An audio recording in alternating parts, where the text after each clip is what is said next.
ಯಾವುದೇ ಕಾರಣಕ್ಕೂ 5ನೇ ತಾರೀಕು ನಾವು ಬಂದ್ ಬಿಡಲ್ಲ.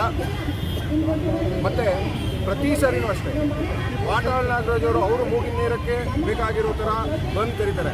ಈ ಮರಾಠ ಪ್ರಾಧಿಕಾರ ಅನ್ನೋದನ್ನ ಅಸ್ತ್ರವಾಗಿ ಬಳಸ್ಕೊಂಡು ಅವರ ಸ್ವಾರ್ಥಕ್ಕೋಸ್ಕರ, ಅವರ ಖಜಾನೆ ತುಂಬಿಸ್ಕೊಳ್ಳೋಕ್ಕೋಸ್ಕರ ಈ ಬಂದ್ ಕರೆದಿದ್ದಾರೆ ಹೊರತು ಇದರಿಂದ ಯಾವುದೇ ರೀತಿ ಕನ್ನಡಿಗರಿಗಾಗಲಿ ಮತ್ತು ನಮ್ಮ ಕರ್ನಾಟಕಕ್ಕಾಗಲಿ ಯಾವುದೇ ರೀತಿ ಅಭಿವೃದ್ಧಿ ಆಗಲ್ಲ. ಇದರಿಂದ ಕರ್ನಾಟಕ ಮತ್ತೆ ಇನ್ನೂ ಕಷ್ಟಕ್ಕೆ ಸಿಕ್ಕಾಕೊಳ್ಳುತ್ತೆ ಅಂತ ನನ್ನ ಒಂದು ಅನಿಸಿಕೆ.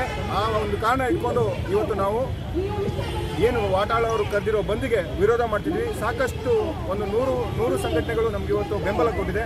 ಎಲ್ಲರ ಉದ್ದೇಶ ಇಷ್ಟೇ, ಯಾವುದೇ ಕಾರಣಕ್ಕೂ ವಾಟಾಳ್ ನಾಗರಾಜ್ ಅವರು ಕರೆದಿರೋ ಬಂದಿಗೆ ನಾವು ಬೆಂಬಲ ಕೊಡೋದು ಬೇಡ. ಈ ಬೆಂಬಲ ನಾವು ಯಾವುದೇ ಕಾರಣಕ್ಕೂ ಕೊಡಬಾರ್ದು. ಈ ಬಂದನ್ನು ನಿಲ್ಲಿಸಬೇಕು. ವಾಟಾಳ್ ನಾಗರಾಜ್ ತಕ್ಷಣ ಅವ್ರು ಕೊಟ್ಟರು, ಕರೆ ಕೊಟ್ಟರು ಅಂತ ಬಂದನ್ನು ಹಿಂಪಡಿಬೇಕು ಅನ್ನೋ ಒಂದು ಒಕ್ಕೂಟದಿಂದ ಇವತ್ತು ಧ್ವನಿ ಎತ್ತಿದ್ವಿ. ರೈತ ಪರ ಸಂಘಟನೆಗಳಿದೆ, ಕಾರ್ಮಿಕ ಪರ ಸಂಘಟನೆಗಳಿದೆ, ಎಲ್ಲ ಒಕ್ಕೂಟಗಳಿದೆ. ಚಾಲಕರ ಪರ ಒಕ್ಕೂಟ ಆಗಲಿ, ಮತ್ತು ಕೂಲಿ ಕಾರ್ಮಿಕರ ಪರವಾದಂಥ ಒಕ್ಕೂಟ ಆಗಲಿ, ಮತ್ತು ಕರ್ನಾಟಕ ಸಂಘಟನೆಗಳ ಒಕ್ಕೂಟನೂ ಇದ್ರ ಜೊತೆಗೆ ಸೇರಿಕೊಂಡಿದೆ. ಗುಂಡಾಗಿರಿ ಮಾಡೋಕೆ ಹೊರಟಿದ್ದೀರಲ್ಲ, ಅದು ಇಲ್ಲಿಗೆ ಅಂತ್ಯ ಆಗಬೇಕು ಅಂತ ನಾವು